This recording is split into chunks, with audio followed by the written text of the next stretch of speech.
لي مساك خيي علاء.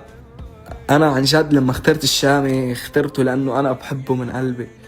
وانا بشوف قصة نجاح الشامي قصة انسان شق طريقه بحاله ونجح وآمن بنفسه وقدر يوصل من دون دعم من اي حدا.